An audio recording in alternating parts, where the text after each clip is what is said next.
Sir, ఒక directors లైఫ్లో loneliest part ఏమంటారు? డైరెక్టర్ సినిమా ఫ్లాప్ అయింది అన్నప్పుడు అతను అనుభవించే ఒంటరితనం ముందు ఏ లవ్ బ్రేకప్లు ఏ ఒంటరితనాలు ఏవి పనికిరావు. నీ చుట్టూ మనుషులున్నా సరే ఎక్కడో వ్యక్తులు కనపట్లేదు ఏంటి అన్నట్టుగా బిహేవ్ చేస్తారు. అంతకంటే లోన్లీనెస్. అంటే మీకు సినిమా అంటే ఏంటి? నాకు సినిమా అంటే జీవితం. చాలా మంది అడిగారు నన్ను, కరెక్ట్గా చదవకపోతే రేపు టీ కప్పులు కడుక్కొని బతకాలి అన్నారు. నిజంగా ఒకవేళ సక్సెస్ అవ్వకపోతే ఆ టీ కప్పులు కూడా సినిమా సెట్లోనే కడుగుతా. That is me. మీ ఫాదర్ తెలుగు లెక్చరర్ కదా, మీరేమో సినిమాలని ఇటు సైడ్ వచ్చేసారు. నిజంగా సపోర్ట్ చేశారా? ఏ మిడిల్ క్లాస్ ఫ్యామిలీ అయినా సరే నేను సినిమాలకు వెళ్తున్నా అంటే అమ్మగారు అలా మంగళార్తి ఇచ్చి నాన్నగారు తిలకం పెట్టి ఎళ్ళు బాబు అంటారు. రాగానే అందరూ చాలా అమాయకంగా పేరు, అయ్యో ఈ పిల్లలతో కూర్చోబెట్టారండి అన్న క్వశ్చన్ చూస్తుంటే మామూలు డెప్త్ నుంచి రావట్లేదు, అలా రాకెట్లా వెళ్తున్నాయి question. So are you guys ready? Yes. Are you ready? అంత గట్టిగా చేస్తాను, నాకు టెన్షన్ వస్తుంది. Let the town hall begin. Me childhood crush ఎవరు? ప్రపోజ్ చేశారా లేక? రైటింగ్ బాగుంటే చాలా మంది లవ్ లెటర్స్ రాయమనేవాళ్ళు, పేరు కంటెంట్ చెప్పేవాళ్ళు. ఏమైందంటే ఒకసారి లెటర్ రాస్తూ మర్చిపోయి ఫరెవర్ యువర్ హరీష్ అని రాసి నా పేరు రాయగానే అక్కడి నుంచి చిన్న స్మైల్, చిన్న బ్లషింగ్ స్టార్ట్ అయింది. నాకు అర్థం కాలేదు. హరీష్ నాకు ఎప్పటి నుంచో బోర్డ్ ఎగ్జామ్ మ్యాథ్స్ నేను ఇలా రాస్తుంటే గుండెలోంచి వాడు వచ్చి అంటుంటే ఇలా చూస్తే ఇలా కానీ టైం అవుతుంటే ఇంకా ఎగ్జామ్ రాసడం ఏంటి అంటున్నాడు.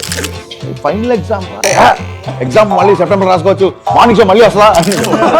మీరు డైరెక్టర్ అవ్వక ముందు మీరు ఫేస్ చేసిన ద మోస్ట్ హర్టింగ్ రిజెక్షన్ ఏంటి? నేను ఒక డైరెక్టర్ దగ్గర ఒక 3 years గోస్ట్ రైటర్ పనిచేశాను. డబ్బులు కూడా అవసరం లేదు, ఈ సినిమాకి అసిస్టెంట్ డైరెక్టర్ రావాలి, వాళ్ళు కూడా ఇంత స్క్రిప్ట్ మీద నీ గ్రిప్ ఉంది నువ్వే అన్నారు. ప్రెస్ ఇవ్వడానికి కింద కార్బన్ కాపీ పెట్టి టెక్నీషియన్స్ పేరు రాయాలన్నమాట. లాస్ట్ అసిస్టెంట్ డైరెక్టర్ రాసేసరికి పేపర్ తడిసిపోయింది, కళ్ళ ముందు నీళ్ళు వచ్చి. అర్థం కాల. 3 years of my life producer side నుంచి కొంచెం ప్రెషర్ ఉంది. ఆల్మోస్ట్ షర్ట్ తడిసిపోయేంత అసలు ఏడు పాగట్లా. ఫిలిం ఇండస్ట్రీలో పాలిటిక్స్ ఉంటాయి అంటారు కదా, మీరు ఎంతవరకు ఫేస్ చేస్తారు? ఒక టీచర్ కొడుకుని ఇండస్ట్రీలో ఎవరు లేరు, పాలిటిక్స్ ఎవరన్నా మీరు జరుగుంటే ఇక్కడ ఉండేవాడిని కాదు కదా. But that is also how you lost your opportunity as AD కదా sir.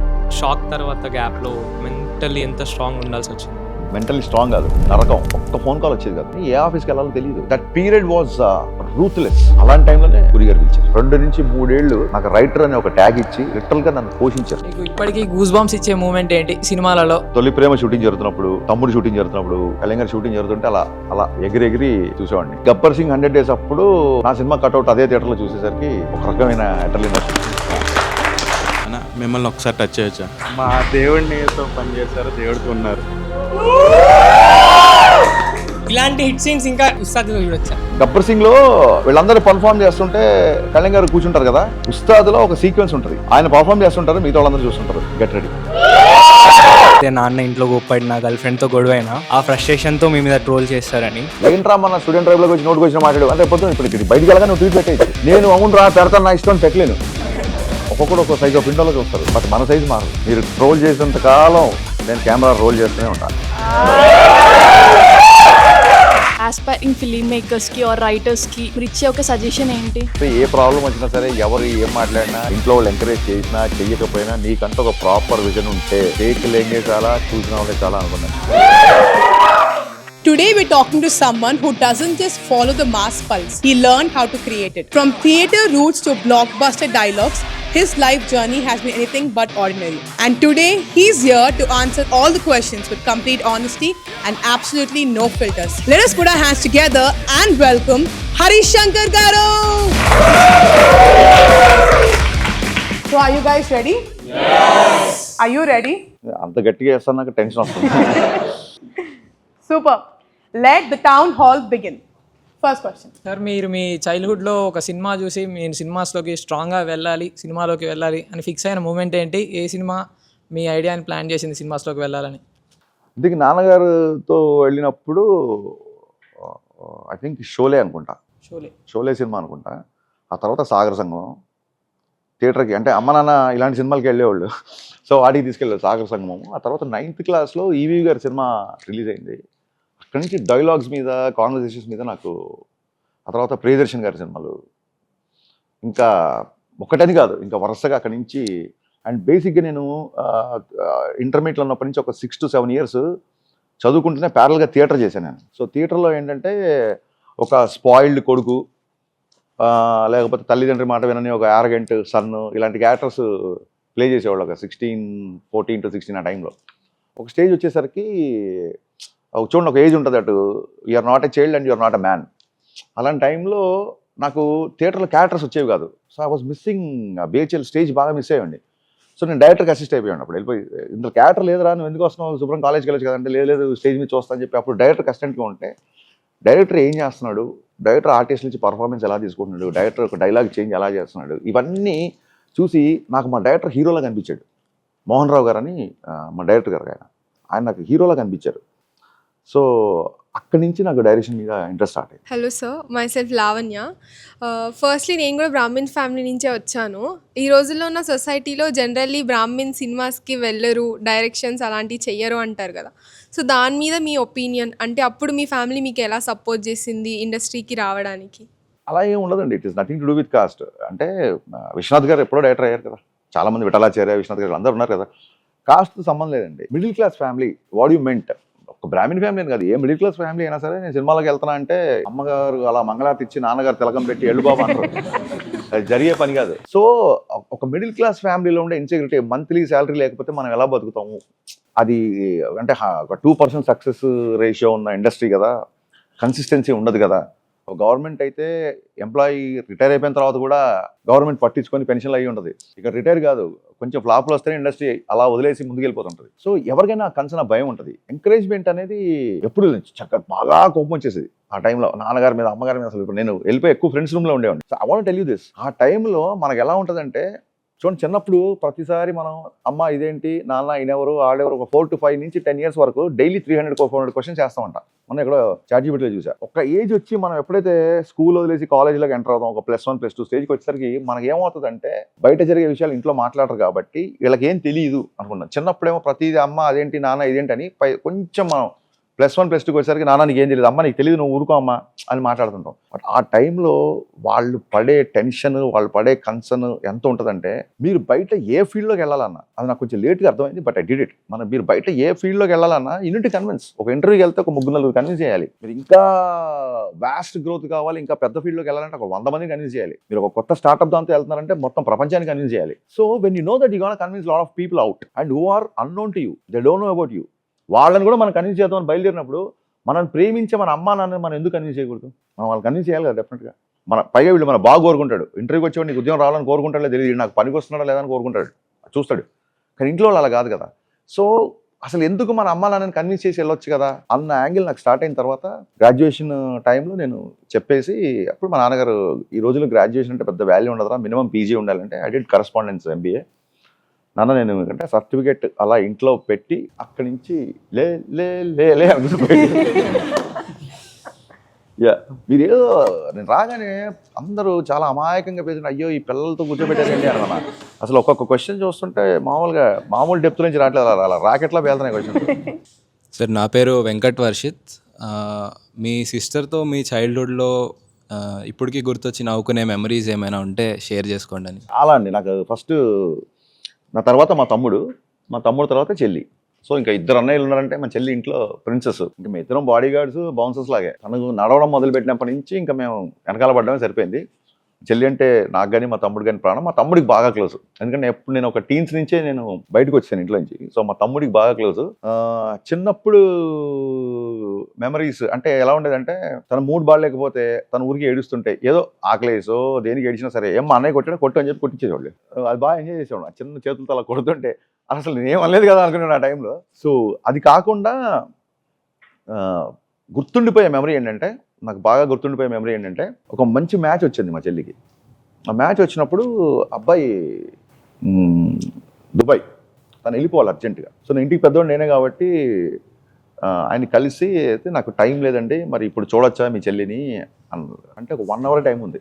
సోమాజిగూడ నుంచి అప్పుడు నేను బైక్ వేసుకొని ఆయన దగ్గరికి వెళ్ళి మాట్లాడుతుంటే, BHLకి వెళ్ళాలి, ఈ టైమే ఉంది. మా చెల్లికి ఫోన్ చేసి, తల్లి ఏమనుకోకు, నాకు తెలిసి ఇట్స్ వెరీ ఆడ్ సిచ్యువేషన్, కాకపోతే ఆయనకు మళ్ళీ టైం లేదు, నాకు ఎందుకో మంచి సంబంధం అనిపిస్తుంది అనగానే, ఎలా ఉంటుంది అమ్మాయికి, కంగారు వచ్చేస్తుంది కదా 1 hourలో పెళ్లి చూపులు అంటే. చాలా టెన్షన్ పడింది. టెన్షన్ పడి ఆల్మోస్ట్ ప్యానిక్ అయిపోతుంది.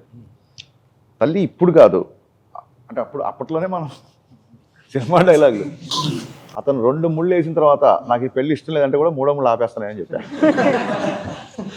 అంటే ధైర్యం ఇవ్వడానికి మా చెల్లికి. సో అని నువ్వు ఎలా చెప్తా, నీకు ఓకే అయితే అసలు నేను చూడవసరం లేదు, ఓకే చేసాను మా చెల్లి. మరి తమిళ సినిమా సెంటిమెంట్ లాగా ఉంది, లేదు చూడు అని చెప్పి తీసుకెళ్ళాను. ఇప్పుడు ఆయనే మా బావగారు. So this is the most నాకు this memory I always cherish. అన్న నా పేరు నితిన్ రెడ్డి. మీ చైల్డ్హుడ్ క్రష్ ఎవరు? ప్రపోజ్ చేశారా లేక సైలెంట్గా లవ్ చేశారా?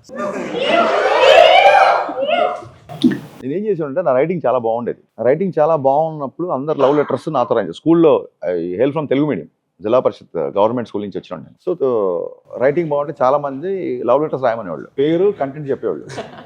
ఓకే అని చెప్పి ఓకే. చూడండి యూనివర్స్ ఎలా ఉంటుంది, స్క్రిప్ట్ రైటింగ్ అప్పటి నుంచి స్టార్ట్ అయిపోయింది. సో రాసేవాడిని ఎక్కువగా స్కూల్లో. మీరు అన్నట్టుగా నేను క్రష్ కానీ లేకుంటే వాళ్ళకి ఇష్టం ఉన్నా చాలా సైలెంట్గా తొలి ప్రేమలో పవన్ కళ్యాణ్ గారిలాగా ఫీల్ అవ్వడం తప్ప వెళ్ళి ప్రపోజ్ చేసిన ధైర్యం ఎందుకంటే మా ఫాదరే తెలుగు మాస్టర్. నా మీద ఒక 100 హ్యూమన్ సీసీ కెమెరాలు ఉండేవి. క్లాస్లో కూర్చుంటే ఇలా మార్కులు వస్తే తెలుగు మాస్టర్గా వచ్చాయనేవాడు, రాకపోతే చిచ్చి మాస్టర్ కొడుకే రాలేదనేవాళ్ళు. ఎటొచ్చినా ఒక రికగ్నిషన్ ఉండేది, ఒక ఐడెంటిఫికేషన్ ఉండేది. ఎవరు తప్పు చేసినా మా ఫాదర్ నన్నే కొట్టేవాళ్ళు. సో ఆ భయం ఎక్కువ ఉండేది. ఏమైందంటే ఒకసారి లెటర్ రాస్తూ మర్చిపోయి ఫర్ ఎవర్ యువర్స్ హరీష్ అని రాసే. ఇంకా నాకు తెలీదు, అంటే ఏదో హడవడం జాగ్రత్తగా ప్రతిసారి ఎవరి పేరు ఉంటే వాళ్ళ పేరే రాసేవాడిని. నా పేరు రాసేసా. నా పేరు రాయగానే అక్కడి నుంచి చిన్న స్మైల్, చిన్న బ్లషింగ్ స్టార్ట్ అయింది. నాకు అర్థం కాలేదు ఇదేంటి అని చెప్పి చూస్తే ఈడు పక్కన ఎలా ఉన్నాడు సినిమా సీన్లుగా. కాదంటే అమ్మాయికి మిస్అండర్స్టాండింగ్. ఆ తర్వాత అర్థమైంది హరీష్ నాకు ఎప్పటి నుంచో ఇష్టమో అది ఇది అని చెప్పి 9th 8th క్లాస్ అనుకుంటా. అంటే ఇది ఇష్టం కానీ మనకు చాలా కష్టం. ఇది మచ్ క్లోజ్ ఫ్రెండ్ అడు, యాక్చువల్గా తను కొంచెం హెల్ప్ చేయమన్నాడు, మర్చిపోయాను అనేది. సో అక్కడి నుంచి స్టార్ట్ అయింది. ఆ తర్వాత క్రష్ అంటే దాన్ని ఎలా చెప్పాలి, నాకు నా ఫస్ట్ క్రష్ బయట నా క్లాస్మేట్స్ ఫ్రెండ్స్ నేబర్స్ కాదు. నా ఫస్ట్ క్రష్ మైనాబిఆర్కే భాగ్యశ్రీ గారు, సుమన్ అందులో అమ్మాయి పేరు. మీకు అసలు ఆ సినిమా వచ్చినట్టు తెలుసో లేదు నాకు తెలియదు, బట్ ఇట్స్ షోలే తర్వాత అంత ఫుట్ ఫాల్స్ ఉన్న సినిమా మైనాబిఆర్కే, సల్మాన్ ఖాన్ డెబ్యూ ఫిల్మ్. ఒకవేళ తెలియకపోతే వెళ్ళి చూడండి దయచేసి ప్లీజ్, చాలా మంచి సినిమా. ఆవిడ ఫస్ట్ క్రష్. బయట ఎలా ఉండేదంటే ఎక్కువగా నేను ఈ క్రష్ ఫీలింగ్స్ కంటే కూడా the most what you call ఒక 38 times సస్పెండ్ అయినా కాలేజ్లో. ఎంఎన్ఆర్ కూకట్పల్లిలో రికార్డ్ 3 years ఆఫ్ గ్రాడ్యుయేషన్లో 38 సార్లు సస్పెండ్ కాబడిన వన్ అండ్ ఓన్లీ నేను. అసలు మీరు కాలేజ్కి వెళ్ళారా మరి? యా, కాలేజ్ కంటే కాలేజ్ దగ్గరికి వెళ్ళి అటెండెన్స్ వేయించుకుంటే మా ఫిజిక్స్ సార్ అనేవాడు, నోకరాజ్ గారు అని, నాకు బాగా ఇష్టం ఆయన. ఎవరు కొంచెం గట్టిగా మాట్లాడినా బయటికి పంపిస్తానేవాళ్ళు. అరే ఈ ఫెసిలిటీ ఉందా అని చెప్పి కావాలని గట్టిగా మాట్లాడి, అరే అవుట్ అవుట్ అవుట్ అనేవాళ్ళు. అక్కడి నుంచి బ్యాగ్ వేసుకొని కాసేపు ఏంటి సార్ ప్లీజ్ సార్ పంపకండి సార్ పంపకండి సార్ పంపకండి సార్ అని అక్కడి బయటకు వచ్చేసి డైరెక్ట్గా మోసాపేట లక్ష్మీకళ, శశికళ, గోకుల్ అక్కడ దిగిపోయాడు. సో అమ్మాయిల విషయంకి వచ్చేసరికి ఇలా ఫ్రెండ్స్కి హెల్ప్ చేయడము, ఇలా మీడియేటర్ ఉండడం, కన్విన్స్ చేయడము, అసలు అది పుట్టిందే నీకోసం తెలుసా, నీకు అర్థం కావట్లేదని ఇలాంటి మాటలు మాట్లాడము. అమ్మాయిలు కీస్ మర్చిపోతే వాళ్ళ దగ్గర నుంచి కీస్ కొట్టేసి బండి వేసుకెళ్ళి ఈ యాన్యువల్ డే టైంలో, కల్చరల్ ఈవెంట్స్ టైంలో వాళ్ళకు ఉండే స్కూటీలు కంటి కొండలు వేసుకొని వెళ్ళిపోవడం, వాళ్ళు వెళ్ళి కంప్లైంట్ చేయడము. ఎప్పుడు ఈ హడావుడి గొడవలు ఉండే తప్ప సీరియస్ క్రష్లు అలాంటివి అంత టైం లేకుండేది బేసిక్గా. సార్ మీరు పెరిగింది BHL అవును, కదా? BHL దగ్గర కాదు, BHLలోనే. So, any memories that you would like to share from there? విపరీతం అండి మెమరీస్. చాలా సార్లు చెప్పాను. I think people are bored of my memories. I think Tholi Prema shooting జరుగుతున్నప్పుడు, తమ్ముడు షూటింగ్ జరుగుతున్నప్పుడు నేను కొంచెం షార్ట్గా ఉండేవాడిని. కళ్యాణ్ గారు షూటింగ్ జరుగుతుంటే అలా ఎగిరి కళ్యాణ్ గారిని చూసేవాడిని.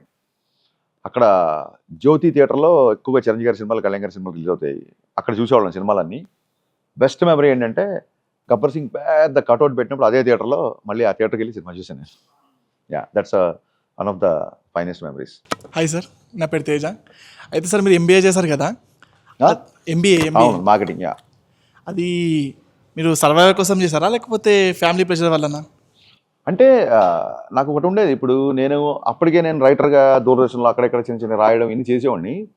సో సంబడి సెడ్, ఎవరో మా డ్రామాలో ఉండే మా అంకుల్స్ వాళ్ళందరూ చెప్పారు, you can sell birds in very good manner, marketing చేయాలి, నువ్వు మార్కెటింగ్ పనికి వస్తావు అనేవాళ్ళు.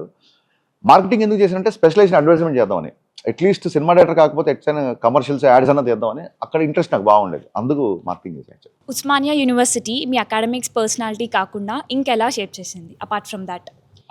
ఉస్మానియాలో ఉన్నప్పుడు అంటే చాలా ఇన్స్పైరింగ్ ఉండేది. ఫస్ట్ టైం నేను డిగ్రీ ఫస్ట్ ఇయర్లో ఉన్నప్పుడు ఎలక్ట్రీషియన్ కాంపిటీషన్కి వెళ్ళా. ఒకసారి వెళ్ళినప్పుడు ఆర్ట్స్ కాలేజ్ చూస్తేనే అసలు ఒక ప్యాలెస్, ఒక మ్యాన్షన్లా ఉంటుంది కదా. సో అక్కడికి వెళ్తున్నప్పుడే అసలు ఒక డిఫరెంట్ బాడీ వైబ్రేషన్ వచ్చింది. అక్కడికి వెళ్ళిన తర్వాత మొత్తం సిటీలో ఉన్న అన్ని కాలేజ్ నుంచి వచ్చారు.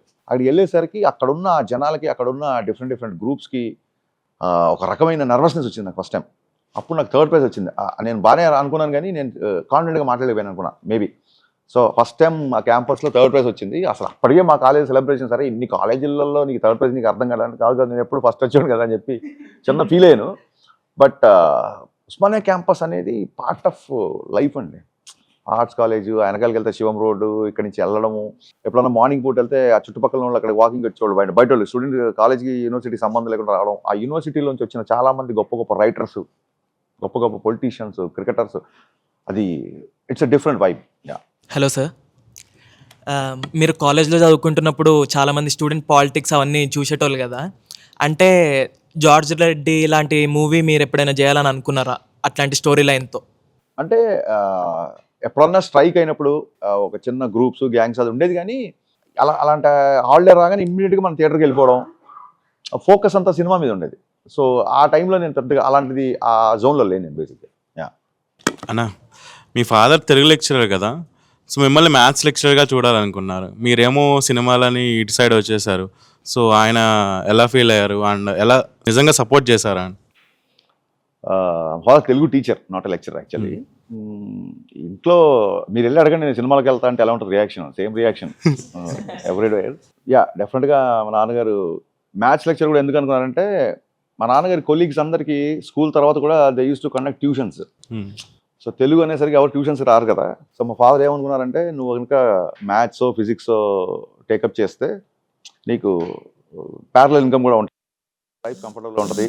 Dasara holidays, Deepavali holidays, Sankranti holidays, summer holidays, పెద్ద కష్టపడాల్సిన అవసరం ఉండదు. స్కూల్కి ఎక్కువ హాలిడేస్ ఉంటాయి కదా, స్కూల్కి కాలేజెస్కి. సో లైఫ్ కంఫర్టబుల్ ఉంటుంది. అండ్ అది ఒక పెద్ద అచీవ్మెంట్ మన లైఫ్లో, నువ్వు కనుక తెలుగు కాకుండా వేరే సబ్జెక్ట్ తీసుకుంటే అన్న ఫీల్డ్లో ఉండేవాళ్ళు. బట్ ఆయన రియలైజ్ అయింది ఏంటంటే, సినిమా అనేది నాకు ఇంజెక్ట్ చేసింది మా ఫాదర్. ఆయన భయంకరమైన అమితాబ్ బచ్చన్ ఫ్యాన్. సో నన్ను ఆయన సైకిల్ మీద ముందు కూర్చోబెట్టుకొని తీసుకెళ్ళేవారు ప్రతి సినిమాకి. So he use to enjoy that. ఆ తర్వాత అనవసరంగా సినిమా అనే పొరుగిడు మైండ్లో వేసి అని చెప్పి, ఎవరైనా ఏ పేరెంట్ అయినా కన్సర్న్ ఉంటుంది కదా. దానికి తోడు ఏంటంటే, I use to be top 3లో ఉండేవాడిని క్లాస్లో బేసిక్గా. సో అందుకు మా నాన్నగారికి ఎక్కువ కన్సర్న్ లేదు, బాగా చదువుతున్నావు కదా ఎందుకు అనేవాళ్ళు. బట్ ఇంటర్మీడియట్ నుంచి నాకు స్టార్ట్ అయిపోయింది. మా నాన్న దగ్గర చదువుకున్న స్టూడెంట్స్ అందరూ ఆ టైంలో వారం కూడా ఇంటికి వచ్చి, అంకుల్ యూఎస్కి వెళ్తున్నాను సార్, యూకే వెళ్తున్నాను సార్, ఆస్ట్రేలియా వెళ్తున్నాను, వీసా వచ్చిందని చెప్పి స్వీట్ ప్యాకెట్ పట్టుకుని వచ్చేది. ఎవడన్నా స్వీట్ ప్యాకెట్ పట్టుకొని ఇంట్లోకి వస్తున్నాడంటే నాకు అసలు మామూలు టెంపర్ అవుట్ అయ్యేది కాదు. నువ్వు వెళ్ళి అటే వెళ్ళిపోవచ్చు కదా, రైట్ ఎందుకు వస్తున్నాను. సో అలా చూడగానే పాప నాన్నగారు చివుక్కుమనేది. వీడితో పాటు చదువుకున్న వాళ్ళందరూ అబ్రాడ్ వెళ్ళి సెటిల్ అవుతుంటే, ఈడేంటి ఇక్కడ అన్నపూర్ణ స్టూడియో చుట్టూ, రామరాయ స్టూడియో చుట్టూ తిరుగుతున్నాడు అని చెప్పి బాగా ఫీల్ అయ్యేవాళ్ళు. సో బిగినింగ్ అలా ఉన్న తర్వాత నుంచి ఒక అప్లాజ్ వచ్చే ఇంటర్వెల్ బ్యాంకు అక్కడి నుంచి అలాగా కంటిన్యూ అవుతున్నాం. కాబట్టి it's very happy and it's very proud now. ఒకసారి పూరి గారు అమితాబ్ బచ్చన్ గారితో షూటింగ్ చేస్తున్నప్పుడు, because I said you like నాన్నగారు అమితాబ్ బచ్చన్ ఫ్యాన్ అని, ఆయనకి సర్ప్రైజింగ్గా బాంబేలో వేరే ప్రోగ్రామ్ ఉందని చెప్పి నాన్నగారిని ఆ సెట్కి తీసుకెళ్ళి, నాన్న అక్కడ ఎవరు షూటింగ్ చేస్తున్నారు చూడు అనగానే ఒక్కసారి బచ్చన్ని చూడగానే కళ్ళెమ్మ నీళ్ళు పెట్టేసుకున్నారు ఆయన.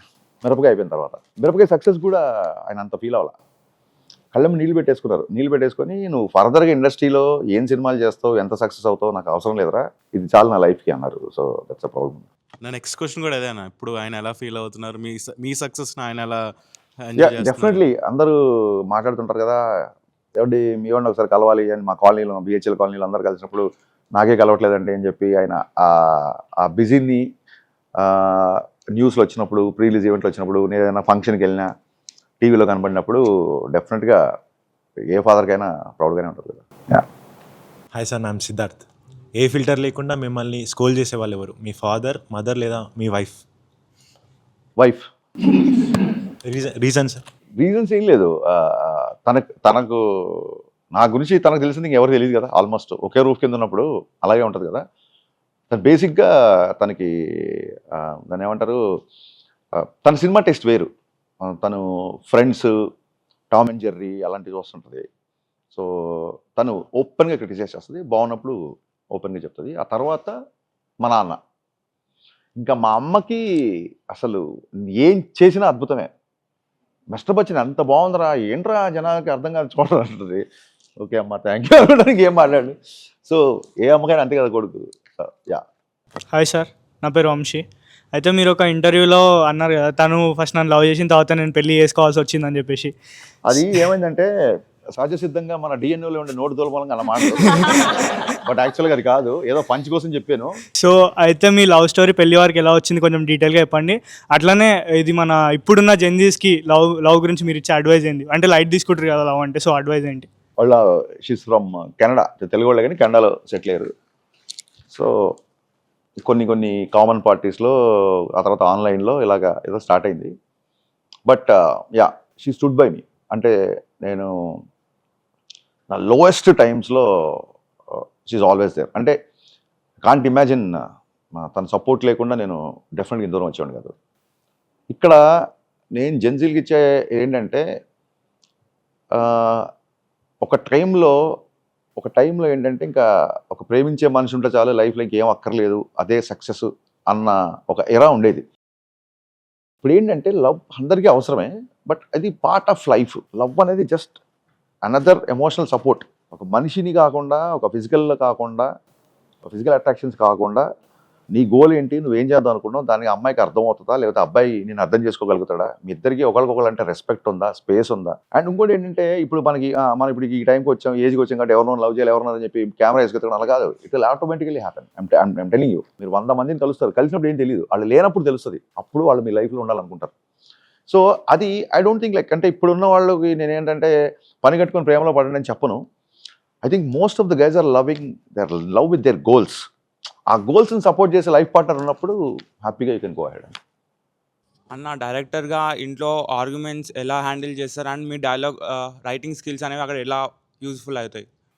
ఇంట్లోనా చాలా, నేను ఎప్పుడు ఏదైనా ఆర్గ్యుమెంట్ రాగానే ఏమనుకుంటానంటే, రే ఇప్పుడు ఈ ఇద్దరు ముగ్గురితో కూడా నువ్వు ఇద్దరు ముగ్గురు కన్విన్స్ చేయకపోతే నువ్వు 1,00,000 మందిని, కోట్ల మందిని కన్విన్స్ చేస్తా అని చెప్పి ఎలా బయటికి వెళ్తావు. తర్కశాస్త్రం అంటే నాకు చాలా ఇష్టం. లాజిక్ నేను బాగా ఇష్టపడతాను. లాజిక్ని పట్టుకొని మాట్లాడినప్పుడు ఖచ్చితంగా నేనే కాదు ఎవరైనా సరే ఇంకా అవతల వాళ్ళకి ఫీల్ చేయడమే. మనం ఇష్టపడిన ప్రొఫెషన్లో వర్క్ చేస్తున్నప్పుడు కొన్ని సిచ్యువేషన్స్ మనకు అనుకూలంగా ఉండవు కదా. సో మీరు రీసెంట్గా బాధపడిన విషయం, వారు ఏడ్చిన విషయం, ఆ రీజన్ ఏంటి? ఏడవడం అనేది చాలా తక్కువ. ఎప్పుడో కానీ, అంటే ఒక్కొక్కసారి ఎలా ఉంటుందంటే, నా సినిమాల క్యారెక్టర్లు ఏమైనా ఏడుస్తున్నప్పుడు కూడా నాకు చిన్న నవ్వు వస్తుంటుంది, ఎడగారం చేస్తారేమో అని చెప్పి. మన ఎక్సైట్మెంట్ బాగా ఎక్స్ప్లెయిన్ చేస్తే అవతలకి అర్థమవుతుంది, ఓకే ఇతను ఈ విషయంలో ఎక్సైట్ అవుతున్నాడు. ఒక ఎడిటర్గా చెప్పాను కూడా అర్థమవుతుంది, ఒక మ్యూజిక్ డైరెక్టర్కి అది అర్థమవుతుంది. కానీ మన ఎక్సైట్మెంట్ ఈక్వల్గా వాడిని ఎక్సైట్ చేయాలనుకోండి, ఇట్స్ ఆల్మోస్ట్ ఇంపాసిబుల్. అంటే నీకున్న ఎక్సైట్మెంట్, డైరెక్టర్కున్న ఎక్సైట్మెంట్ ప్రతి టెక్నీషియన్ ఉన్న రూల్ ఉన్నది కదా, అలాగే ఏ ప్రొఫెషన్ అయినా సరే. బాధపడడం నెగిటివ్ అని కాదు, కానీ యూనో ఒక చిన్న రెస్ట్లెస్నెస్ అనేది డెఫినెట్గా ఉంటుంది. హాయ్, సో దిస్ ఇస్ వర్ష. మీరు డైరెక్టర్ అవ్వకముందు మీరు ఫేస్ చేసిన ద మోస్ట్ హర్టింగ్ రిజెక్షన్ ఏంటి? Oh my god, I told in the 225D Dilsukhnagar to BHL అని ఒక పాడ్కాస్ట్ ఉంటుంది. ఆ పాడ్కాస్ట్లో చెప్పాను, నేను ఒక డైరెక్టర్ దగ్గర ఒక 3 years గోస్ట్ రైటర్గా పనిచేశాను. రైటర్గా నేను చాలా హెల్ప్ చేశాను ఆయనకి. అప్పుడు నేను అడిగింది ఏంటంటే, నాకు డబ్బులు కూడా అవసరం లేదు, ఈ సినిమాకి అసిస్టెంట్ డైరెక్టర్ రావాలి, my final goal is not to become a director అవ్వాలి. నేను I want observe the shooting అండి, నాకు కొంచెం అసిస్టెంట్ డైరెక్టర్కి ఛాన్స్ ఇవ్వండి. అయ్యో బలివాడు ఇంత స్క్రిప్ట్ మీద నీ గ్రిప్ ఉంది నువ్వే అన్నారు. బట్ ఆ డైరెక్టర్ కూడా ఫస్ట్ సినిమా, ఆయనకు ప్రెషర్ ఉండిండొచ్చు. అన్నపూర్ణలో ఆ సినిమా ముహూర్తం, ఆ ముహూర్తంకి వెళ్ళినప్పుడు ప్రెస్కి ఇవ్వడానికి కింద కార్బన్ కాపీ పెట్టి టెక్నీషియన్స్ పేరు రాయాలన్నమాట. అలా రాస్తున్నప్పుడు ఫుల్ ఎక్సైట్మెంట్. నేను ఇంకా బ్యానర్ పేరు, రైటర్ పేరు, డైరెక్టర్, స్క్రీన్ ప్లే అన్ని రాసుకుంటే ఇంకా నెక్స్ట్ అసిస్టెంట్ డైరెక్టర్స్ అన్నప్పుడు heart beat, adrenaline rush. Sagar సంఘంలో కమల్ హాసన్ గారు ఇలా ఒక పేజీ తీసుకున్నప్పుడు తన పేరు ఉన్నప్పుడు ఉంటుంది చూసారా, అలా చూశాను. సినిమాకి జీవితానికి డిఫరెన్స్ ఏంటంటే, అందులో సినిమా కాబట్టి ఆయన పేరు ఉంది, ఇది జీవితం కాబట్టి నా పేరు లేదు. అసిస్టెంట్ డైరెక్టర్స్ నా పేరు లేని, అంటే ఆ లిస్ట్లో నా పేరు లేదు, బట్ ఆ లిస్ట్ నేనే రాస్తున్నా. లాస్ట్ అసిస్టెంట్ డైరెక్టర్ రాసేసరికి పేపర్ తడిసిపోయింది, కళ్ళంబడి నీళ్ళు వచ్చి. అర్థం కాల. 3 years ఆఫ్ మై లైఫ్ ఈ సినిమా చేద్దాం అనుకోండి, మళ్ళీ ఎవరు ఛాన్స్ ఇస్తారు, మళ్ళీ కొత్తగా వెళ్ళి ఎలా ప్రూవ్ చేసుకోవాలి, ఇలాంటి ఒక సిచ్యువేషన్లో పేపర్ ఆయనకి ఇచ్చేసి ఆయనకు అర్థమైపోయింది, హరీష్ నేను వాళ్ళు కొంచెం ఓపెనింగ్ అదే బిజీగా ఉన్నాను, నాకు ప్రొడ్యూసర్ సైడ్ నుంచి కొంచెం ప్రెషర్ ఉంది, వేరే అబ్బాయిని పెట్టుకోవాలి, నేను నీ ప్లేస్లో వాళ్ళ రిలేటివ్స్ ఏమైనా పెట్టుకోవాలన్నారు. అన్నాక ఇంకా ఆయన చెప్పేవి వినబట్ల నాకు. నేను అలా నడుచుకుంటూ వస్తున్నాను, వెనకాల నుంచి స్టార్ట్ కెమెరా యాక్షన్ ఎన్ని జరుగుతున్నాయి, అవన్నీ ఏదో బ్లర్గా వినపడతాయి. అలా నడుచుకుంటూ నాకు తెలియకుండా అన్నపూర్ణ స్టూడియో నుంచి పంజాగుట్ట వరకు నడుచుకుంటూ వెళ్ళా. ఆల్మోస్ట్ సెట్ తడిచిపోయేంత, అసలు ఏడుపు ఆగట్ల. Biggest hurting ever situation in my life. Hello sir, I'm Deepak. So మీరు ఒకసారి అన్నారు కదా, లైక్ ఏమన్నా బ్యాక్లాగ్స్ ఉన్నా, లేకపోతే నాన్న ఇంట్లో గొప్పడినా, గర్ల్ ఫ్రెండ్తో గొడవైనా, ఆ ఫ్రస్ట్రేషన్తో మీ మీద ట్రోల్ చేస్తారని. సో సోషల్ మీడియాలో ఓన్లీ స్టూడెంట్సే ట్రోల్ చేస్తారని మీరు అనుకుంటున్నారా? లేదు, మనిషికి డిఫరెంట్ ఫ్రస్ట్రేషన్ అన్న. స్టూడెంట్సే చాలా హ్యాపీగా ఉంటారు. స్టూడెంట్స్ ఫ్రస్ట్రేషన్ ఎవరన్నారు? స్టూడెంట్స్కి బ్యాక్లాగ్స్ ఉంటే వాళ్ళ పేరెంట్ ఫ్రస్ట్రేషన్లో ఉంటారు. వీళ్ళు ఉంటారు, వీళ్ళు పెద్ద పట్టించుకోరు కదా. నో అదేంటంటే జీవితంలో ఒక అవుట్లెట్ ఉండడానికి ఏమాత్రం సంబంధం లేని వ్యక్తులు అంటే there is a difference between criticism and troll. ఇక్కడ హరీష్ శంకర్ సెకండ్ హాఫ్ సరిగ్గా చేయలేదు, మిస్టర్ బచ్చన్లో ఈ రైటింగ్ బాగాలేదు, ఇది నాకు నచ్చలేదన్న, ఇది క్రిటిసిజం. అసలు నువ్వు డైరెక్టర్ ఎలా అయ్యావరా అంటే అది ట్రోలింగ్. నా బయోపిక్ అడిగి చెప్పలేం కదా నేను. సో ఒక్క స్టూడెంట్స్ ట్రోల్ చేస్తారని అనుకోలేదు, చాలా మంది ట్రోల్ చేస్తుంటారు. అసలు జాబ్లో చేసే వాళ్ళకి ఎంత ఫ్రస్ట్రేషన్ ఉంటుంది. మనం చెప్పేది బాస్కి అర్థం కాదు, మనం కంపెనీని ఎవరెస్ట్ మీద పెట్టాలనుకుంటాం, అతను అమీర్పేటలోనే ఉండాలనుకుంటాడు. సో ఈ ఫ్రస్ట్రేషన్ అనేది ఈ మనిషికి ఉంటుంది, దానికి ప్రొఫెషన్కి దానికి సంబంధం లేదు. ఎవరికైనా మాకు ఉంటుంది చాలా. అలాంటప్పుడు ఒక అవుట్లెట్ ఉంటుంది, ఎందుకంటే you don't have your identity. ఇప్పుడు నువ్వు నన్ను తిట్టేయచ్చు ఈజీగా, ఏంట్రా మన స్టూడెంట్ డ్రైవ్లోకి వచ్చి నోటుకు వచ్చిన మాట్లాడు అంటే పొద్దున ఇప్పుడు ఇక్కడ బయటికి వెళ్ళగా నువ్వు ట్వీట్ పెట్టేయచ్చు. నేను అవును రా పెడతాను నా ఇష్టం అని పెట్టలేను, ఎందుకంటే నా మీద ఉన్న ఫోకస్ ఏమాత్రం ఐడెంటిటీ లేకుండా మీ వేరే హీరో డీపీ పెట్టుకోనో, లేకపోతే వేరే ఒక దాని ఏమంటారు తుపాకీ డీపీలు పెట్టుకోనో, లేకపోతే వేరే కొటేషనల్ డీపీలు పెట్టుకోనో. సో మీకు ఆ ప్రివిలేజ్ ఉంటుంది, మీరు ఏదన్నా అనేసి చీకట్లు అనేసి వెళ్ళిపోవచ్చు. ఆ ప్రివిలేజ్ ఉన్నప్పుడు ఏం చేస్తుంది, ఎవరినైనా అంటే ఏమన్నా రీజన్ లేకుండా కూడా అంటాడు. ఆ ప్రివిలేజ్ ఉందని చెప్పి అంతే. యా, బట్ వన్ థింగ్, మీరు ట్రోల్ చేసినంత కాలం నేను కెమెరా రోల్ చేస్తూనే ఉంటాను.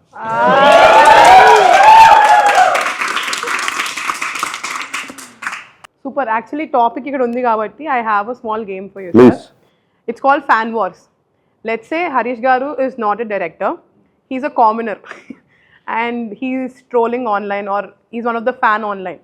I'll take actor's name, different actors పేరు చెప్తాను, మీరు అతని ఫ్యాన్ అయి ఉంటే మీ యూజర్ నేమ్ ఏముంటుంది on Twitter? Okay, number 1 Pawan Kalyan, మనల్ని ఎవరు రాపేది? Allu Arjun, energetic boy on the roll అలా పెడతా నేను. Nani, Nani love me guys, Mahesh Babu, ఒక్కసారి కమిట్ అయితే అని చెప్పి ఇలా చుక్కలు పెడతా. Super. We can move to the next question. పర్సనల్గా నాకు సినిమాలు అంటే చాలా ఇష్టం అన్న. అయితే నేను పెద్ద పూరి జగన్నాథ్ ఫ్యాన్. నేను కూడా. అదే ఇప్పుడు అందుకే మిమ్మల్ని అడుగుతున్నా ఈ క్వశ్చన్. మీరు పూరి సార్ దగ్గర ఏడిగా వర్క్ చేశారు కదా, అంటే మీకు పూరి సార్కి మధ్య రిలేషన్షిప్ ఎట్లుంటుందో కొంచెం బ్రీఫ్గా, కొంచెం ఎక్కువనే చెప్పాలని. నాకు ఇండస్ట్రీకి రాకముందు రైటర్స్ పరంగా ఎండమూరి గారి ఇన్ఫ్లుయెన్స్ నా మీద ఎంత ఉందో, ఇండస్ట్రీకి వచ్చిన తర్వాత పూరి గారి పరిచయం ముందే పూరి గారి యొక్క ఇన్ఫ్లుయెన్స్ నా మీద చాలా ఉంది. ఇండస్ట్రీలో ద మోస్ట్ ఇన్స్పైర్డ్ పర్సన్ నాకు ఎవరు ఉన్నారంటే పూరి జగన్నాథ్ గారు. నాకు నా ఫస్ట్ సినిమా అయిపోయిన తర్వాత ఆడలేనప్పుడు ఆయనే పిలిచి, ఇలాగా మనం రామ్ చరణ్ గారు లాంచ్ చేస్తున్నాము, నువ్వు ఉండు, నాకు తెలుసు సినిమా ఆడకపోయి, అప్పటికి మ్యారేజ్ అయిపోయిన తర్వాత సినిమా ఆడకపోతే ఆ లైఫ్ ఎలా ఉంటుందో నాకు తెలుసు, నువ్వు ఇబ్బంది పడకూడదు అని చెప్పి ఆయన పిలిచారు. ఆయనే ట్రెండ్ సెట్టింగ్ రైటర్, ఆయనకి మన రైటింగ్ ఏముంటుంది, ఊరికే ఆయన పక్కన కూర్చొని ఇది బాగుంది, ఇది బాగాలేదు, ఇలా ఉంటుంది సార్, ఇక ఇలా అయితే ఎలా ఉంటుంది, ఊరికే మాట్లాడడం తప్ప. నాకు పూరి గారు లిటరల్గా నా ఫస్ట్ సినిమా పోయిన తర్వాత నన్ను ఒక 2 నుంచి 3 ఏళ్ళు నాకు రైటర్ అనే ఒక ట్యాగ్ ఇచ్చి లిటరల్గా నన్ను పోషించారు. ఆయన చేసిన హెల్ప్ నా లైఫ్లో ఎప్పుడు నేను మర్చిపోలేను. షాక్ వరకు నన్ను డైరెక్టర్ చేయడానికి రవితేజ గారు ఎలా హెల్ప్ చేశారో, షాక్ పోయిన తర్వాత పూరి గారు నన్ను చేరదీసి అనేది కరెక్ట్ వర్డ్, చేరదీసి అక్కడి నుంచి నువ్వు బాగా తీసావు, బట్ సినిమాలో కొన్ని ఎలిమెంట్స్ ఎలా ఉండాలి, హీరో క్యారెక్టరేషన్ ఎలా ఉండాలని, it's like guys you're doing an internship with the legend. నీకు ఎలా ఉంటుంది అప్పుడు, and it's paid internship. So అక్కడి నుంచి మిరపకాయ, గబ్బర్ సింగ్ అండ్ అంత హ్యాపీ సోల్ని నేను ఇప్పటివరకు చూడలేదు. అఫ్కోర్స్ ఆర్జీ గారి తర్వాత. అదే అండ్ నా కోసం ఒకటి ఏంది అని అంటే, ఎప్పుడైనా మీరు పూరి సార్ని కలిస్తే ఇట్లా బయట మీ గురించి చాలా మంది వెయిట్ చేస్తున్నారు, మీరు ఒక సాలిడ్ హిట్ కొట్టాలని ఒక్క మాట చెప్పేసేయండి. నేను మళ్ళీ చెప్తున్నా, డెఫినెట్గా 1-2 సినిమాలు సరిగ్గా పర్ఫామ్ చేయనప్పుడు అన్నా నువ్వు మళ్ళీ హిట్ కొట్టాలన్నా అది అంటుంటారు, అది మీ అభిమానం కాదన్ను. ఏ డైరెక్టర్ కూడా ఈ సినిమా ఆడదేమో అని చెప్పి సెట్కి వెళ్ళు. అండ్ మొన్న కూడా చెప్పాను నేను పూరి గారు ఎవరన్నా మేము డైరెక్టర్ అవ్వాలనుకున్నాం, అదే పని చేస్తున్నాం. That is it self is success. అనుకున్న ఫీల్డ్లో ఉండే అదృష్టం చాలా తక్కువ మందికి వస్తుంది. మా నాన్న బాగా లైట్ మ్యూజిక్ పాడేవాళ్ళు, ఆయన పాపం సింగర్ అవ్వాలనుకున్నారు, చాలా మంచి సింగర్ యాక్చువల్గా. కానీ తనకు రెస్పాన్సిబిలిటీస్, ఫ్యామిలీ, పక్కకి వెళ్ళి ట్రై చేయడం అలా లేదు. అలాగే ఇప్పుడు మీరు స్టార్ట్అప్ పెట్టాలనుకుంటారు, ఇంకోటి చేయాలనుకుంటారు, బట్ మీ వర్క్ ఎక్కడ ఉంటుంది, మీ చదువు ఎక్కడ ఉంటుంది. సో ఇండస్ట్రీలోకి వచ్చి నేనే కదా, ఎవరైనా సరే చాలా ప్యాషన్తో వస్తారు. ఎవరు ఇక్కడ బలవంతంగా నువ్వు వచ్చి డైరెక్ట్ చెబుతాను ఊరుకొని అనరు. చాలా ప్యాషన్తోనే వస్తారు. వచ్చినప్పుడు అనుకున్న పని చేయడం సక్సెస్. ఆ పని మీకు కూడా నచ్చింది అనుకోండి, బోనస్. సో నువ్వు అడిగిన క్వశ్చన్కి మళ్ళీ కమింగ్ బ్యాక్ టు ఆన్సర్ ఏంటంటే, పూరి గారిని ఇలా బయట చాలామంది ఉన్నారు, చాలామంది ఫ్యాన్స్ ఉన్నారు, మీ గురించి వెయిట్ చేస్తున్నారు, ఇలా చెప్పే బదులు పూరి గారిని మన స్టూడెంట్ ట్రైబ్కి తీసుకొస్తాడు. Don't worry. థ్యాంక్స్. సార్ ఈ క్వశ్చన్ రవితేజ సార్ మీద. అయితే సార్ చాలా ఎనర్జెటిక్గా ఉంటాడు. ఎనర్జెటిక్ ఉంటే అతను డైలాగ్స్కి, స్క్రిప్ట్ డైలాగ్స్కి చాలా ఆపోజిట్. అంటే ఇంకా స్పాట్లో ఇంప్రూవైజ్ చేస్తా అని చెప్పేసి టాక్. దాని మీద మీ అభిప్రాయం? ఎందుకంటే చాలా ఫ్రీగా ఉంటాడు, చాలా ఫ్రీ ఫ్లోలో ఉంటుంది కాబట్టి స్పాట్లో చాలా ఇంప్రూవైజేషన్స్ ఉంటాయి. కొన్ని లుక్స్ కానీ, కొన్ని ఎక్స్ప్రెషన్స్ కానీ, కొన్ని డైలాగ్స్ కానీ అన్నయ్యతో అసలు స్పాట్లో మజా ఉంటుంది. మీకు నచ్చిన మూమెంట్ ఏంది? చాలా ఉన్నాయి. అసలు స్పెషల్ మూమెంట్ ఏంటంటే, ఏదో ఒక సీన్లో ఆయన డైలాగ్ బాగా గుర్తుంది. ఏదో షార్ట్ వేరే షూటింగ్ అనుకుంటా, నా షూటింగ్ అది వెళ్ళినప్పుడు అంతా రెడీ అయిపోయింది. Wait wait wait wait wait అని చెప్పి కొరియోగ్రాఫర్ ఎవరో వచ్చి ఆపండి ఆపండి అంటే ఏంటి అన్నాడు. ఆయన అసలు సెట్కి వస్తే ఒక సెకండ్ వెయిట్ చేయడానికి ఇష్టపడరు. ఏంటి సార్, అక్కడ వెనకాల ఒక పెద్ద యాంటిక్ కార్ వస్తుంది సార్, అది ఫ్రేమ్లో ఉంటే బాగుంటుంది అన్నాడు. అంటే సరే కానివ్వండి అని చెప్పి నా హరీష్, మనమే పెద్ద యాంటిక్, మళ్ళీ మనకి యాంటిక్ కార్ అంత అలాంటి మూమెంట్స్ చాలా ఉంటాయి యాక్చువల్గా. Sir, does Junior NTR sir changes the script on the go or completely trusts the director? Is directors delight అండి. ఆన్ ది గోలో చేంజ్ చేయడం ఏమి ఉండదు. కథ మీరు చెప్పినప్పుడు ఇక ఇది బాగుంది, ఇది బాగాలేదు, ఇలా అయితే బాగుంటుందేమో చూడు అని చెప్తారు తప్ప షూటింగ్ జరుగుతున్నప్పుడు చేంజ్ చేయడం అలాంటిది ఏం చేయరు. హిజ్ డైరెక్టర్స్ డిలైట్ అంతే. We have very few artist like that in our country. So what is something about Pawan Kalyan sir that people misunderstands or like they don't like it? ఆయనకి ఎవరైనా కొత్త వాళ్ళు వస్తే భయంకరమైన షై ఉంటుంది మాట్లాడడానికి. కలప ఏంటి బాస్ ఏంటి సంగతులు ఎక్కడ ఉంటారు మీరు, అలా ఆ టైప్ కాదైనా. చాలా తక్కువ మాట్లాడతారు, కొంచెం షై ఫీల్ అవుతారు, కొంచెం మొహమాటం ఉంటుంది. అలాంటప్పుడు దాన్ని ఆయన సైలెంట్గా ఉండేసరికి అదేంటి నేను అంతసేపు ఉన్నా సరే ఆయన ఏం మాట్లాడలేదు ఏంటి అని ఆ సైలెన్స్ని ఇంకోలా తీసుకుంటారు పాపం. అదే ఆయన దురదృష్టం. Pawan Kalyan sir political image influence చేస్తారా మీ స్టోరీ స్క్రిప్ట్స్ రాసేటప్పుడు సార్కి? పొలిటికల్ ఇన్ఫ్లుయెన్స్ అనేది అసలు ఆ స్థాయి కాదు ఇప్పుడు. ఆయన ఆయన ఆయన గౌరవప్రదమైన డిప్యూటీ సీఎం దాంట్లో ఉన్నారు. సో డిప్యూటీ సీఎం స్థాయిలో ఉన్నప్పుడు మనం పాలిటిక్స్ ప్రమోషన్లు అయ్యి అలా ఉండవు. పర్సనల్ యాటిట్యూడ్ మీద డైలాగ్స్లు మీకు గబ్బర్ సింగ్లు ఎలా ఉంటాయి అలాంటి డైలాగ్స్, అలాంటి ఎలివేషన్స్ మీరు మీ ఇష్టం ఎక్స్పెక్ట్ చేయండి. బట్ సినిమా వేరు, రాజకీయం వేరు. ఆయన డే 1 నుంచి క్లియర్గా ఉన్నారు. ఇప్పుడు ఒకవేళ మీరు డైరెక్టర్ అవుదామని వచ్చారు, ఇప్పుడు వరకు అంత కాదు, ఇప్పుడు ఎట్లా స్టార్ట్ చేస్తారు అని అడుగుతున్నా. యాక్చువల్గా ఎలా ఉంటుందంటే ప్రతి సినిమాకి ఇప్పుడు వచ్చినట్టే స్టార్ట్ చేయాల్సి ఉంటుంది. ఏ సినిమాకి ఆ సినిమా ఫస్ట్ సినిమా లాగా ఉంటుంది. సో అప్రోచ్ అనేది మీరు అనేవాళ్ళ ఇప్పుడున్న సోషల్ మీడియాకి, ఇప్పుడున్న ఎక్విప్మెంట్కి డెఫినెట్గా ఖచ్చితంగా నేను అనుకున్న కాన్సెప్ట్, నేను రాసింది కానీ నేను తీసింది కానీ తీసుకొని ఒక రెజ్యూమ్ పట్టుకెళ్ళినట్టు నా వర్క్ పట్టుకొని చాలామందిని కలిసేవాడిని డెఫినెట్గా. ఇప్పుడు ఏంటంటే మేము స్ట్రగుల్స్లో ఉన్నప్పుడు తీస్తాను అనే జోను ఇప్పుడు తీశాను అని చూపించవచ్చు మీకు. So that's the difference actually. ఇప్పటికీ గూస్ బంప్స్ ఇచ్చే మూమెంట్ ఏంటి సినిమాలలో? థియేటర్ జర్నీలో ఇప్పుడు ఎన్ని మూవీస్ చూసారు కదా థియేటర్కి వెళ్ళి చిన్నప్పటి నుంచి, ఇప్పటికీ గూస్ బంప్స్ ఇచ్చే ఒక్క మూమెంట్? చాలా చాలా సినిమా మార్నింగ్ షోలకి గూస్ బంప్స్, చాలా ఇంట్రడక్షన్లకి, చాలా ఇంట్లో సాంగ్స్కి, చాలా డైలాగ్స్కి అవన్నీ గూస్ బంప్స్ ఉంది. సో బాగా గట్టిగా ఉంది ఏంటంటే గూస్ బంప్స్ ఉండే మూమెంట్ ఏంటంటే యాజ్ అ సినిమాగా చూసినప్పుడు భారతీయుడు సినిమా, శంకర్ భారతీయుడు సినిమా ఇండియన్ 1 మార్నింగ్ షో చూసి అసలు ఆ విజువల్ ఎక్స్పీరియన్స్కి పిచ్చెక్కిపోయి matinee first show, second show 4 shows చూసాను నేను ఆ సినిమా. ఆ రోజు వచ్చిన వైబ్రేషన్. అలాగే షారుఖ్ ఖాన్ DDLJ, అలాగే కళ్యాణ్ గారు తొలి ప్రేమ, ఖుషి, బద్రి. నాకు బాగా గూస్ బంప్స్ ఉన్న మూమెంట్ ఏంటంటే నేను తొలి ప్రేమ 100 డేస్కి సంధ్యా థియేటర్లో కళ్యాణ్ గారి కట్అవుట్ చూసి 100th day songs fights repeat చేస్తారని చెప్పి నేను వెళ్ళా. మళ్ళీ గబ్బర్ సింగ్ 100 డేస్ అప్పుడు నా సినిమా కట్అవుట్ అదే థియేటర్లో చూసేసరికి ఒక రకమైన అడ్రినలిన్ వచ్చింది. అన్నా ఇప్పుడు గబ్బర్ సింగ్ సినిమా ఒక ఫినామినన్ అండ్ ట్రెండ్ సెట్ చేస్తుంది అని చెప్పేసి మీకు ఎగ్జాక్ట్గా ఎప్పుడు క్లారిటీ వచ్చింది? ఏ మూమెంట్లో క్లారిటీ వచ్చింది? ఫస్ట్ మార్నింగ్ 5:30కి పొద్దుటూరు నుంచి శోభన్ అని సినిమా ఫైనాన్షియర్. ఆయన ఫోన్ చేసి చెప్పాక క్లారిటీ వచ్చింది. అప్పుడు కాన్ఫిడెంట్గా ఉన్నాం.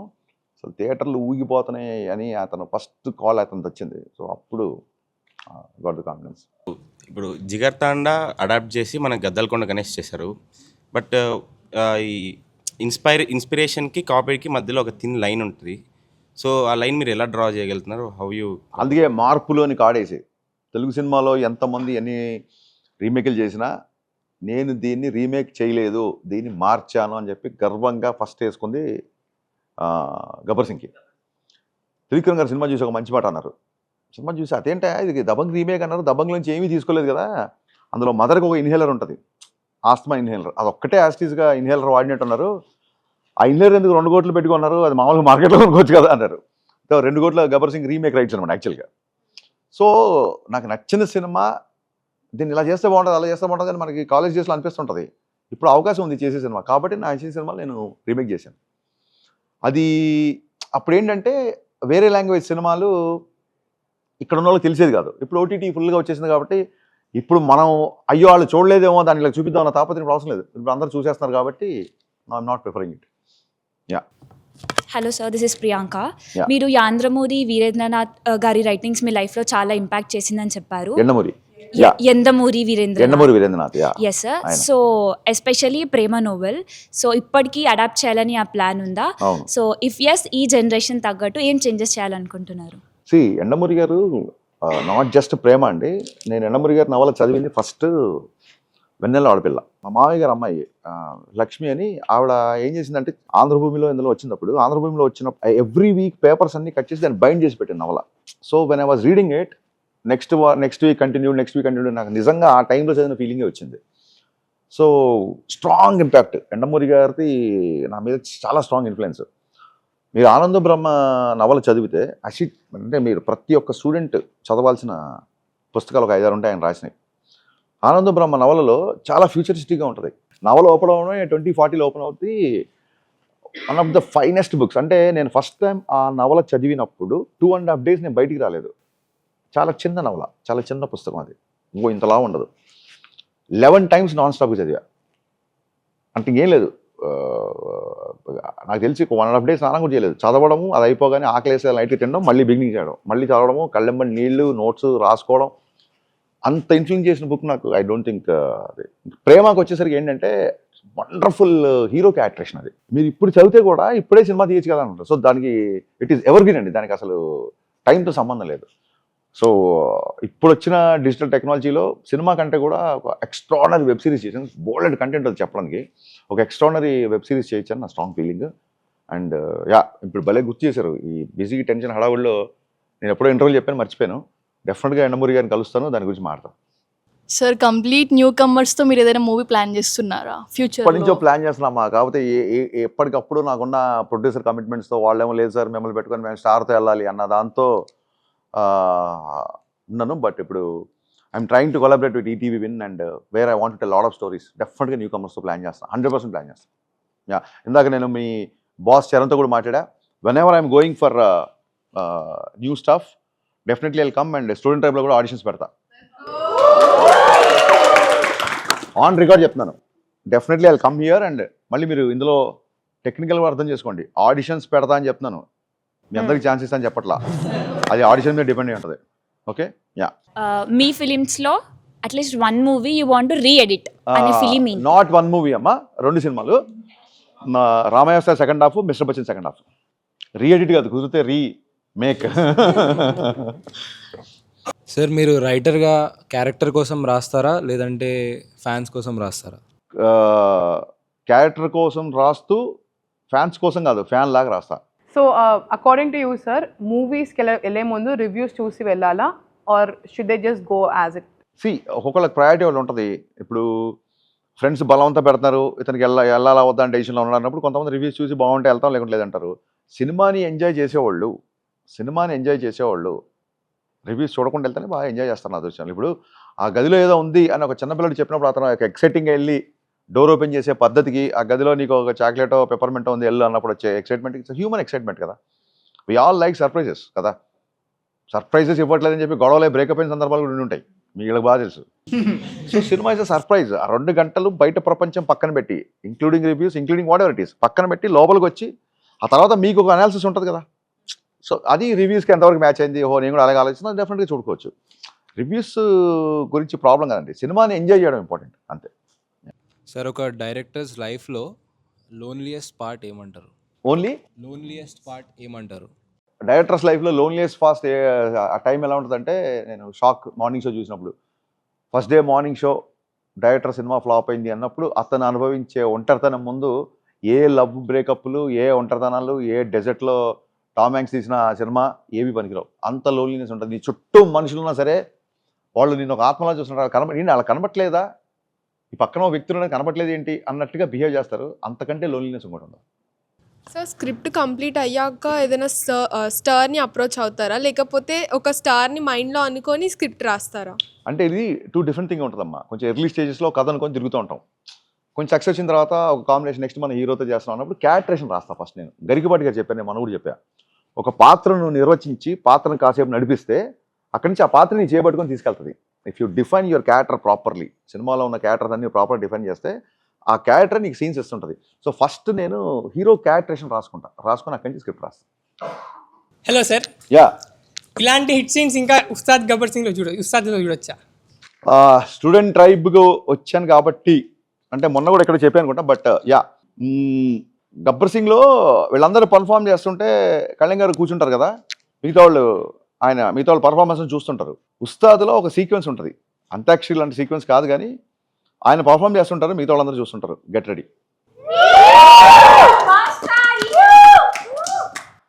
అంటే కళ్యాణ్ గారు ఫ్యాన్స్కి తెలుసు, చాలామంది ఆడియన్స్ తెలుసు, డ్యాన్స్ అనగానే కళ్యాణ్ గారు చాలా ఇబ్బంది పడిపోతారు. ఏ పాట ఉన్నా సరే, ఇప్పుడు 6 అడుగుల బుల్లెట్ అవ్వచ్చు, ఇంకోటి అవ్వచ్చు, ఏ పాటను ముందు నడిచేయడం ఆయనకు అలవాటు, నడిచేస్తుంటారు.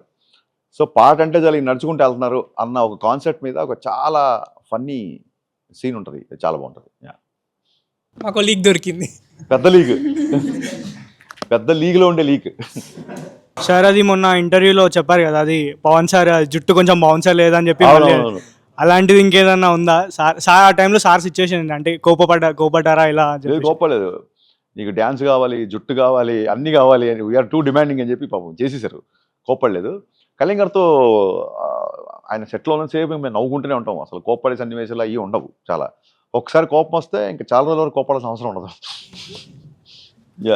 అన్న, ఓ పక్కేమో పీకే సార్ లాంటి cool and calm and maths star, ఇంకో పక్కేమో శ్రీలీల లాంటి యంగ్ అండ్ ఎనర్జీ అమ్మాయి.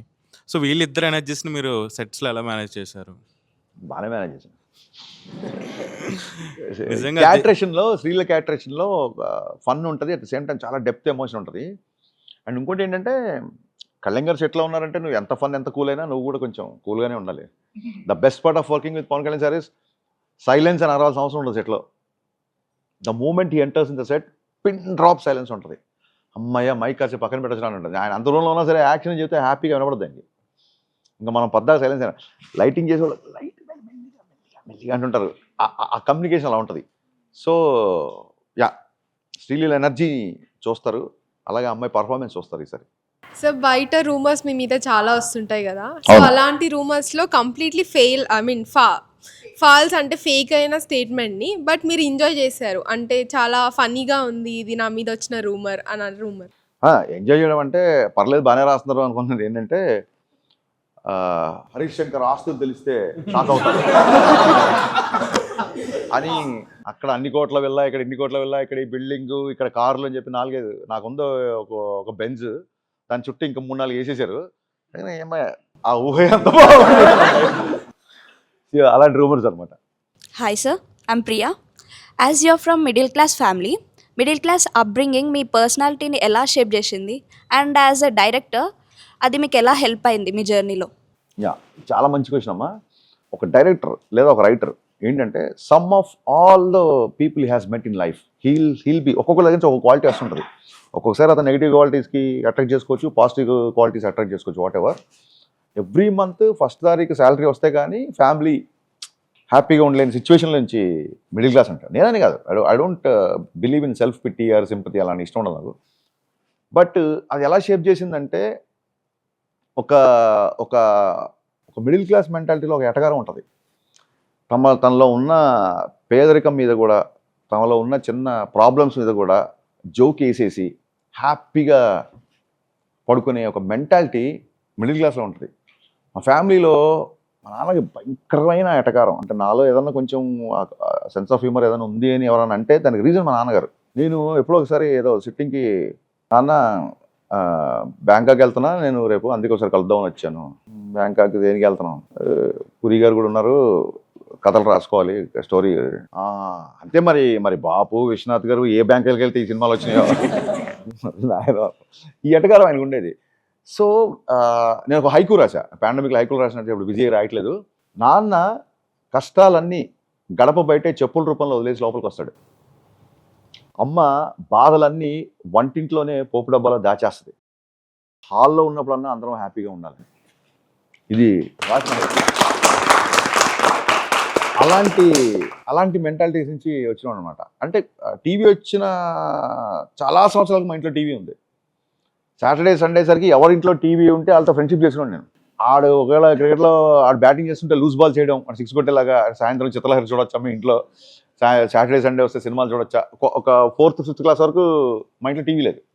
సో అలాంటి వాతావరణం నుంచి పెరిగినప్పుడు యూ విల్ అండర్స్టాండ్ దాన్ని ఏమంటారు, లైఫ్లో ఇప్పుడు అంత పెద్ద రిజెక్షన్ నాకు అసిస్టెంట్ డైరెక్టర్గా వచ్చినా సరే, లేకపోతే ఫైనాన్షియల్గా ఇబ్బందులు ఉన్నా సరే, నిన్ను ఒక మనిషిని చెక్కి చెక్కి చెక్కి రాళ్ళ దెబ్బలు పడిన తర్వాత అదొక శిల్పం అవుతుంటారు చూసారా. అలాగే ప్రతి మిడిల్ క్లాస్ వ్యక్తికి ఎక్కడ లేని మెచ్యూరిటీ, ఎక్కడ లేని కాన్ఫిడెన్స్, ఎక్కడ లేని మేనేజింగ్ పవర్, ఎక్కడ లేని పిఆర్ స్కిల్స్, ఇవన్నీ జీవితం నేర్పుతుంది. అది మిడిల్ క్లాస్ వాళ్ళకి చాలా చాలా బెటర్గా నేర్పుతుంది. సో డెఫినెట్గా నేను రాసే క్యారెక్టర్లో కానీ, నేను చేసే రైటింగ్స్లో కానీ దాని ఇన్ఫ్లుయెన్స్ విపరీతంగా ఉంటుంది. మీరు చేసిన ఒక రొమాంటిక్ గెస్చర్ కానీ ఎప్పుడు పబ్లిక్గా చెప్పలేదు, అదేంటి? ఈ అమ్మాయి దాని నుంచి వస్తున్నా, మీ లవ్ స్టోరీ ఏంటి? బేసిక్గా నేను చేసింది కాదు కానీ నేను మా ఫ్రెండ్తో చేయించా. అది చెప్తాను, ఎందుకంటే మన చిన్నప్పటి నుంచి ఇదే పని కదా. ఒకసారి ల్యాబ్లో, ఇంటర్మీడియట్లో ల్యాబ్లో నా ఫ్రెండ్ కళ్యాణ్ అని, వాడు ఒక అమ్మాయితో చాలా డీప్ లవ్లో ఉండేవాడు. ల్యాబ్లో లెక్చర్ పెన్ అడిగాడు, ఆయన రాయకపోతే అప్పుడు వాడి క్రష్ పెన్ ఇచ్చింది. రెనాల్డ్స్ జెట్టర్ అని ఒక పెన్ ఉండేది అప్పట్లో, 14 రూపీస్, నాకు బాగా గుర్తు, ఎందుకంటే నేనే వెళ్ళికో నా పెన్ ఇచ్చింది. పెన్ ఇవ్వగానే నేను ఇలా చూసి, ఏంట్రా మీ క్రష్ పెన్ ఇస్తాను సార్కి అన్న. అంటే అలా చూసినప్పుడు నాకు టక్కని థాట్ వచ్చింది. వచ్చి సార్ అంతా అటెండెన్స్ అది తీసుకుంటున్నాడు, తీసుకుని ఈ అమ్మాయి వెనకాల ల్యాబ్లో ఉంది, పెన్ను ఆ అమ్మాయికి ఇచ్చే అన్నాడు. ఎందుకని ఆ పెన్ను అలా తీసుకొని జేబులో పెట్టేసుకున్నాను. జేబులో పెట్టేసుకొని బ్రేక్లో పరిగెత్తుకెళ్ళి సేమ్ అలాంటి కలర్ ఇంకో పెన్ను కొన్నా. కొని ఆ పెన్ను అమ్మాయికి ఇచ్చా. సార్ పెన్ను అడిగి నీకు ఇచ్చాడంటే నువ్వు కనబడలేదంటే, లేదు నేను ఇందా బయటికి వెళ్ళి అని చెప్పి ఈ కొత్త పెన్ను ఇచ్చి, రే అమ్మాయి పెన్ రా ఎంజాయ్ అని చెప్పి ఇది నేను చేసిన నిర్వాహకం. మీరు ఒక ప్రాపర్ వింగ్ మ్యాన్. జెన్సీస్ దీన్ని వింగ్ మ్యాన్ అని పిలుస్తారు. అంటే వాళ్ళ ఫ్రెండ్స్ కాదు, వాళ్ళ ఫ్రెండ్స్ పక్కాగా అనుకున్న అమ్మాయి దొరకాలి అని కోరుకుంటూ ట్రై చేసేటోళ్ళు. అయ్యో 2-3 సార్లు ఇలాగా థియేటర్లో ఉన్న డ్రామాల డైలాగులు అయ్యి కొంచెం పోగేసుకొని మనం కొంచెం 1 లైనర్స్ అయ్యి యాడ్ చేసుకొని చెబితే, వాడు అసలు ఇలా ఉంటున్నాడు, అలా ఉంటున్నాడు, నీకు అర్థం కావట్లేదు కావ్య, నువ్వు అసలు ఏమనుకుంటున్నావు, అది అసలు ఏమన్నా ఇదేమన్నా అది పక్కా ఇన్ఫాక్చుయేషన్. ఆ టైంలో ఇదేమన్నా ఇన్ఫాక్చుయేషన్ అనుకుంటున్నావా, మనం ఎంత మెచ్యూర్, ఇలా మాట్లాడి ఇంత చెప్పేసి ప్లీజ్ అర్థం చేసుకోండి. చూస్తే నాకు బాధ వేస్తుందంటే అలా లైఫ్లో ఎప్పుడు ఇలా మాట్లాడలేదు. నువ్వు ఆడి గురించి సో చెప్పకున్నాడు, ఇవన్నీ నువ్వు రాసుకుని నాకు ఆడనొచ్చి ఏ మాటలు చెప్పని ఒప్పుకుంటాను. సో ఇలాగ మన ఓవర్ ఎంతో చేసాం వలన వింగ్ మ్యాన్ కాదు, కట్టైన సందర్భాలు కూడా చాలా ఉన్నాయి. సార్ మీ సక్సెస్ స్టార్డమ్ వల్ల ఎప్పుడైనా ఒక క్లోజ్ ఫ్రెండ్ని లూజ్ అయ్యారా? సక్సెస్ స్టార్డమ్ వలన లూజ్ అవ్వలేదు. పాలో కోయల్హోది ఒక బుక్ ఉంటుంది, విన్నర్ స్టాండ్స్ అలోన్ అని. ఆ బుక్ ఒకసారి చదవండి. తెలియకుండానే ఒక డిస్టెన్స్ పెరుగుతుంది డెఫినెట్గా. ఎక్కడ పెరుగుతుంటే మిస్అండర్స్టాండింగ్స్ వస్తుంటాయి. మనకేదో ఒక పీక్ దాంట్లో ఉంటాము. ఇవాళ మా పాప ఓనీల్ ఫంక్షన్ కంపల్సరీ రావాలరా, అని వస్తే మా ఫ్యామిలీ అందరూ హ్యాపీ ఫీల్ అవుతారు అంటారు. ఆ టైం మనకు సెట్ అవ్వకపోవచ్చు. వాళ్ళకి ఏంటంటే మనోడే కదా సాయంత్రం వచ్చేయని చెప్పి పొద్దున్న చెప్తే వచ్చేసి అంటారు. కానీ మనం ఆల్రెడీ వేరే వాళ్ళకి టైం ఇవ్వడం ఏదో జరుగుతుంటాయి. వాడు మనం కొన్ని రోజులు ముందు చెప్తే బాగుండని అనుకోకపోవడం రీజన్ ఏంటంటే అది తెలియకనో లేకపోతే మనం అంటే తక్కువని కాదు, మన హరీషే కదా అన్నట్టు కొన్ని ఉంటుంది. అలాగే చుట్టాలతో కానీ ఫ్రెండ్స్తో కానీ చాలా ఫంక్షన్లకి పెళ్ళిళ్ళకి వెళ్ళకపోవడం మూలంగా, అటెండ్ అవ్వలేకపోవడం మూలంగా, most of the times out of స్టేషన్లో ఉండడం మూలంగా డెఫినెట్గా దాన్ని స్టార్డమ్ అని నేను అన్ను. Being busy it separated, it created lot of gaps between lot of people. Yeah, and నన్ను అర్థం చేసుకునే వాళ్ళు నాతో పాటు ఇంకా ఉన్నారు. ఎస్, మీలో మీకు నచ్చిన అలవాట్లు చాలా ఉన్నాయండి, నచ్చని ఒక 3-4 ఉన్నాయి, చాలా వరకు ఓవర్కమ్ చేశాను. బేసిక్గా నాకు నచ్చింది ఏంటంటే, నాకు డైలీ పడుకునే ముందు డైలీ ఒక 10-20 పాటలు వినంది కానీ నేను పడుకోలేను. ఎప్పుడైతే మార్నింగ్ ఒక 2 o'clock 3 o'clock వచ్చి మార్నింగ్ మళ్ళీ 7కి ఫ్లైట్ క్యాచ్ చేయాలన్న అలాంటి టైంలో కూడా దాని ఏమంటారు, ఆ ఎడ్రలిన్, ఆ డోపమైన్ వస్తే కానీ నాకు నిద్ర పట్టదు. దాని మూలంగా ఒక్కొక్కసారి ఏమవుతుందంటే, అలా సాంగ్స్లో వింటూ వింటూ ఆ 10-20 కాస్త మార్నింగ్ 4-5 వరకు సాంగ్స్. మీరు నా ఇన్స్టా చూస్తే నేను కొట్టే లైకులు చూడండి, old Hindi melodies, old Telugu melodies, లేకపోతే జాక్సన్ సాంగ్స్, ఇవన్నీ ఒక్కొక్కసారి అది ఎంత కంట్రోల్ చేసుకుందామన్నా అది కంట్రోల్ అవ్వట్లేదు. ఇంకో గొప్ప విషయం ఏంటంటే, అవతల వాళ్ళ యాక్షన్ బట్టి రియాక్షన్ చాలా స్పీడ్గా ఉంటుంది. తను ఏదో ఒక మాట అన్నాడు అనగానే అది కనుక అబద్ధమైతే ఒక 30 seconds 3 seconds కూడా నేను బేర్ చేయలేను. ఇమ్మీడియట్గా అడిగే కౌంటర్ పడిపోవాలి అన్నట్టుగా నా లోపల చోట వస్తుంటుంది. అది చాలా వరకు కంట్రోల్ అయింది. అండ్ ఇంకా నచ్చని విషయాలు ఏంటంటే, కొంచెం సెట్స్లో బూతులు మాడుతుంటాను, అది పెద్దగా నచ్చదు, అది కూడా కొంచెం కంట్రోల్ అయింది. Yeah, And I really like your style, sir. Now you're wearing Balenciaga shoes and Calvin Klein shirt, kada. Coming from middle class background, when you are purchasing these things, make ఏమైనా conflict వస్తుందా బ్రెయిన్లో? అరే ఇంత పెడుతున్నాను ఏంటి అన్నట్టు ఏమైనా అనిపిస్తుందా? యా, కొత్తలో యూఎస్ ఎక్కువ వెళ్ళినప్పుడు ఫ్రెండ్స్ అందరూ షాపింగ్ అనగానే సినిమా థియేటర్ వచ్చాడు కదా అని చెప్పి వాళ్ళు మామూలు బ్రాండ్ షాపులు తీసుకెళ్ళేవాళ్ళు కాదు. వీళ్ళు ఏంటి మన గురించి ఇంత ఎక్స్పెక్ట్ చేస్తున్నాను అనుకోండి, వాళ్ళు అనుకునేవాళ్ళు అలాగా, ఇప్పుడు వీడు ఇలాంటివే కొంటాడేమో అని. నాకు మామూలు స్టఫ్ ఎక్కడ దొరుకుతుందో తెలిసే కదా ఫస్ట్ 1-2 years. సో వాళ్ళు తీసుకెళ్ళినప్పుడు ఎక్స్పెక్ట్ చేస్తున్నాడు, బాగా అరే ఇది డీల్ ఉందిరా, ఇది ఒక 30-40,000కి వచ్చేస్తుంది అంటే 30-40,000 అనుకున్నాను నేను. అవునా అంత తక్కువనా అని చెప్పి మళ్ళీ నేను. సో బ్రాండ్ అని ఎలా చూస్తానంటే, I more of a comfort అండి. ఇది కాస్ట్లీ కాబట్టి ఇది వేసుకుందాం అని ఎప్పుడు ఉండదు నాకు.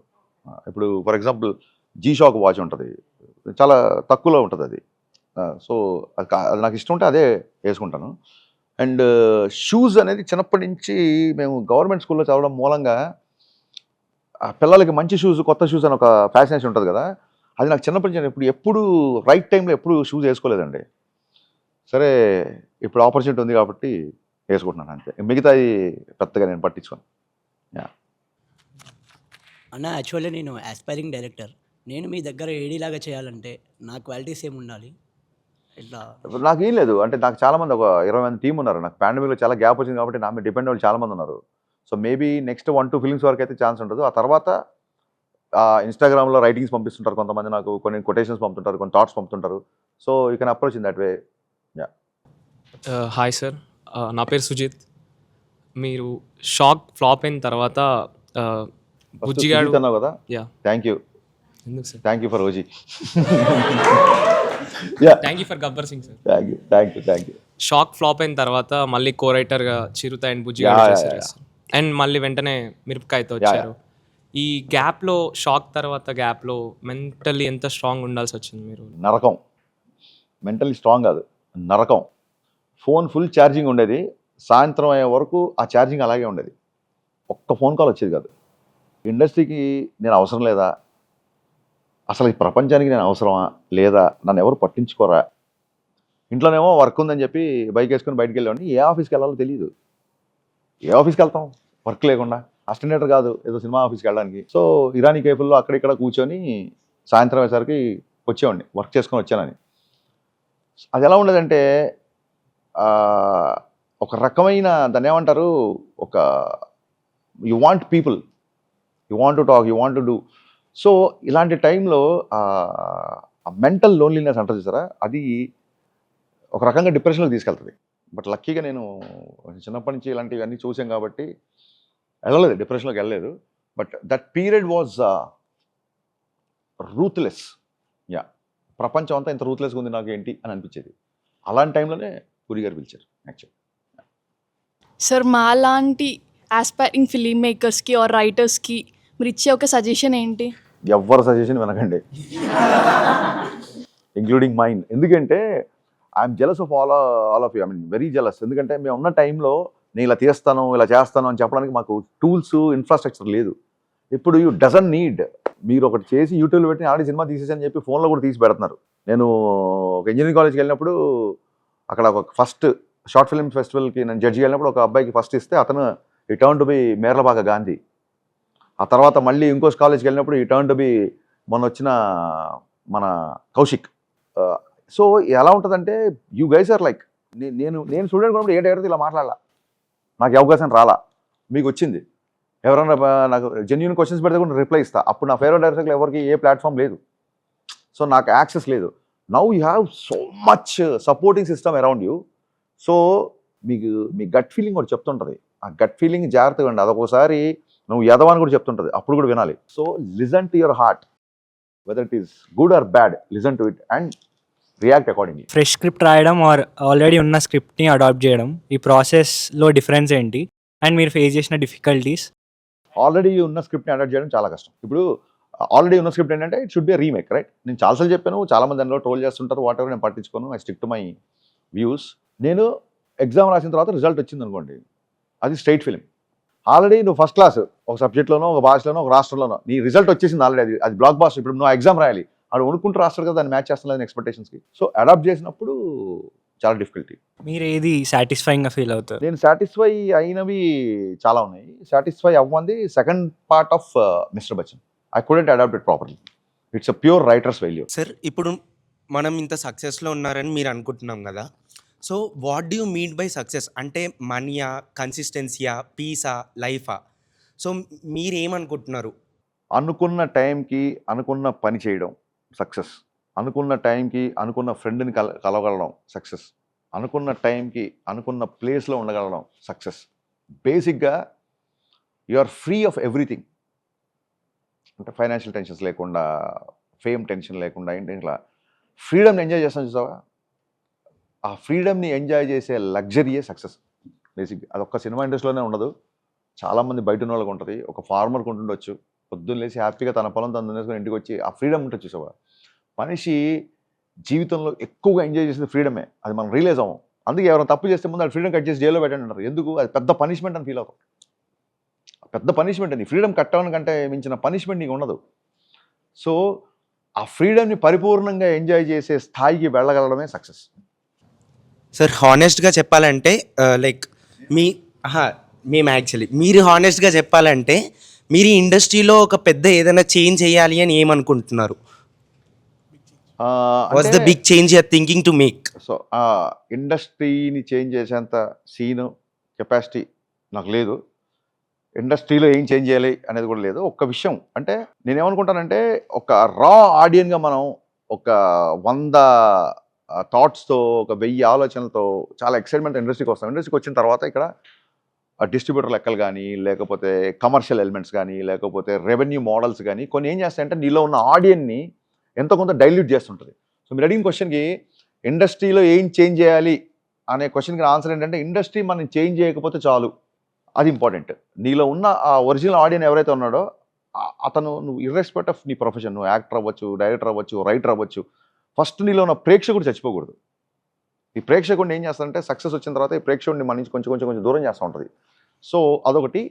అండ్ టెక్నికల్గా లిటరల్గా చేంజ్ చేయాలనుకున్నప్పుడు ఇండస్ట్రీలో రైటర్స్కి రెమ్యునరేషన్స్ కానీ, క్రెడిట్స్ కానీ చాలా తక్కువ. నేను డే 1 నుంచి అది పాటిస్తున్నాను. అది ఇంకొంచెం మారితే బాగుంటుంది నా ఫీలింగ్. అన్న, తెలంగాణ యూత్ సినిమాని చేంజ్ చేయాలంటే ఎలా చేయాలి, ఎక్కడి నుంచి స్టార్ట్ చేయాలి? ఇప్పుడు ఇదే విషయం చాలా సందర్భాలలో పెద్ద పెద్ద అధికారులు ఉన్నప్పుడు, చాలామంది గవర్నమెంట్ ఫామ్ అయిన తర్వాత డిఫరెంట్ గవర్నమెంట్ ఎంప్లాయీస్ ఉన్నప్పుడు చెప్పాను నేను, తమ్ముడు ఏం లేదు, తెలంగాణ సినిమా, ఆంధ్ర సినిమా అంటూ ఉండదు, Telugu cinema, only Telugu cinema. Telangana అనేది ఒక యాస, ఆంధ్ర అనేది ఒక యాస. ఒకవేళ తెలంగాణ యాసకు ఒక సినిమా ఉండాలనుకో, కోస్తా ఒక యాస ఉంటుంది, రాయలసీమలో ఒక యాస ఉంటుంది. సో మనం ఆల్రెడీ జాగ్రఫికల్గా విడిపోయాం. ఇంకా మనం లాంగ్వేజ్ పరంగా, యాస పరంగా, లేకపోతే ఇంకొక సాంప్రదాయాల పరంగా, దాని పరంగా ఇంకా మనం విడిపోవాల్సిన అవసరంలా. డెఫినెట్గా రాష్ట్రం ఏర్పడింది కాబట్టి తెలంగాణ సినిమా అనే ఒక టాపిక్ వస్తుంది కాబట్టి తెలంగాణలో ఉన్న అబ్బాయిలు, అమ్మాయిలు సినిమా ఇండస్ట్రీలోకి రావాలి, ఎదగాలి అని ఎలా కోరుకుంటానో, ఆంధ్రాలో ఉన్న వాళ్ళు కూడా తెలుగు సినిమా ఇండస్ట్రీకి రావాలి. ఎందుకంటే we all in Telugu film industry. First మనం ఆల్రెడీ మనం చాలా భాషలు, చాలా స్టేట్లు విడిపోయి ఉంటాం. కనీసం తెలుగు వాళ్ళమన్నా టుగెదర్ ఉందాం. అండ్ మీరు మొన్న రౌండ్ టేబుల్ అయింది కదా, దాంట్లోపల మాట్లాడుతూ సినిమా అనేది బిజినెస్ అని అన్నారు. అంటే ఎండ్ ఆఫ్ ది డే అది బిజినెస్ ఒప్పుకుంటా, కానీ మీ సైడ్ నుంచి అది వినడం నాకు ఎందుకో మంచిగా అనిపించలే. అంటే మీకు సినిమా అంటే ఎంత ప్యాషనో నేను చాలా ఇంటర్వ్యూస్ మీరు చూసిన, అప్పుడు అంటే మీకు సినిమా అంటే ఏంటి అని అడగాలని అనిపించింది. నాకు సినిమా అంటే జీవితం, ఇట్స్ మై లైఫ్. చాలామంది అడిగారు నన్ను, ఫ్రెండ్స్ అడిగేవాళ్ళు, ఒకవేళ సక్సెస్ కాకపోతే అందరూ వచ్చిన వాళ్ళు అందరూ సక్సెస్ అవ్వలేరు కదా. కరెక్ట్గా చదువుకోకపోతే అదే డైలాగ్ నేను గద్దలకొండ గణేష్లో పెట్టా, కరెక్ట్గా చదువుకోకపోతే రేపు కప్పులు కడుక్కోవాలి, టీ కప్పులు కడుక్కొని బతకాలి అన్నారు. నేను అన్నాను, నిజంగా ఒకవేళ సక్సెస్ అవ్వకపోతే ఆ టీ కప్పులు కూడా సినిమా సెట్లోనే కడుగుతా, బయటికి వెళ్ళి కడను. షూటింగ్ చూస్తా, టీ కప్పులు వస్తా, షూటింగ్ చేసేవాళ్ళు టీ ఇస్తా, వాళ్ళు తాగిన ఎంగిల్ కప్పులు తెస్తా, but I want to be in the shooting ambience, that is me. But end of the day of course ఇప్పుడు స్టార్ట్అప్ చేసేవాళ్ళు ఉన్నారు. ఇప్పుడు ఇలాన్ మస్క్ ఎంత క్రియేటివ్ పర్సన్, ఎంత ప్యాషనెట్ పర్సన్, మరి end of the day is the richest person కదా. So don't you think he lacks passion? దేని మీద ప్యాషన్ ఉన్నా సరే బై ప్రొడక్ట్ అనేది 10 మందికి రీచ్ అవ్వాలి, సక్సెస్ అవ్వాలి. And success is always measured, 80% of the success measured on the monetary basis. So డెఫినెట్గా సినిమా అనేది డైరెక్టర్కి కానీ, రైటర్స్కి కానీ, యాక్టర్స్ కానీ ఎంత కళాత్మకంగా చూసినా నిర్మాతల మట్టుకు వ్యాపారాత్మకంగానే చూస్తారు. ఇందులో డబ్బులు పోయినా పర్లేదు, ఈ కథ నేను తీస్తా అని చెప్పి ఏ నిర్మాత ముందుకు రాడు. కానీ ఇది ఆడుతూ నాకో లేదు, బట్ ఈ కథ నేను చెప్పాలి అనుకున్న రైటర్లు, దర్శకులు ఉంటారు. So that is the difference. So కొంచెం డిఫికల్టీ క్వశ్చన్ అనుకోవచ్చు, అది నేను చెప్పాలి కదమ్మా, మీరు అన్న మీరు ఫిక్స్ అయిపోయారు డిఫికల్ట్ అని. Actually film making or like film ఇండస్ట్రీలో పాలిటిక్స్ ఉంటాయి అంటారు కదా, సో అవి మీరు ఎంతవరకు ఫేస్ చేస్తారు, ప్రెసెంట్ ఉన్నాయా లేవా? మీరే చెప్పండి అమ్మా. ఇందాక చాలాసేపు మాడుకున్నాం, మళ్ళీ పెద్దగా మిడిల్ క్లాస్ అంటే ఇదేదో సింపతి ఇంటర్వ్యూలు అంటుంది. ఒక టీచర్ కొడుకుని వెనక ముందు ఇండస్ట్రీలో ఎవరు లేరు, today I'm sitting here and I'm talking to you. Politics ఎవరన్నా మీరు జరిగి ఉంటే ఇక్కడ ఉండేవాడిని కాదు కదా. ఇవన్నీ బయట మాడతారమ్మా. సినిమా ఇండస్ట్రీలో ఉన్న వాళ్ళు పాలిటిక్స్ వెళ్ళారేమో తప్ప పాలిటిక్స్ సినిమాలో ఉండవు. Success speaks louder than anything in industry. Gaddalakonda Ganesh industrial స్ట్రగుల్స్ని అసలు ఎవరు చూడలేరు, దాని గురించి డైలాగ్స్ రాలే అని మీరు ఎప్పుడన్నా పర్సనల్గా చూసారా? పర్సనల్గా చాలా ఉన్నాయి. గద్దలకొండ గణేష్లో నేను పర్సనల్గా ఫేస్ చేసినవి చిన్న చిన్న ఇన్సిడెంట్స్, చాలామంది దగ్గర నుంచి నేను విన్నవి. ఒక్కసారన్నా డైరెక్షన్లో యాక్షన్ చెప్దామని పాపం ఒక 50-60 ఏళ్ళు వచ్చి కూడా కోఆర్డినేటర్గా ఉండిపోయిన వాళ్ళు, ఇవన్నీ some of all that. Personal feeling అంటే ఇక్కడ అయింది ఇలా అని చెప్పాను కదా ఇందాక, ఒక కప్పు డైలాగ్ ఉంటుందని, అది నా పర్సనల్ నేను చెప్పిందే సినిమాలో పెట్టా గద్దలకొండ గణేష్లో. సార్ మీ టైంలో స్టూడెంట్ ట్రైబ్ లాంటి కమ్యూనిటీ ఉంటే ఎలా యూటిలైజ్ చేసేవారు? నా టైంలో అంటే నేను స్టూడెంట్గా ఉంటున్నా, మీకంటే ఇంకెక్కువ యాక్టివ్ ఉండేవాడిని, మీకంటే చాలా యాక్టివ్ ఉండేవాడిని. అసలు ఇండస్ట్రీలో స్టూడెంట్ ట్రైబ్ అనేది ఒక సెన్సేషన్ అని చెప్పి క్రియేట్ చేసాం సినిమా ఇండస్ట్రీలో.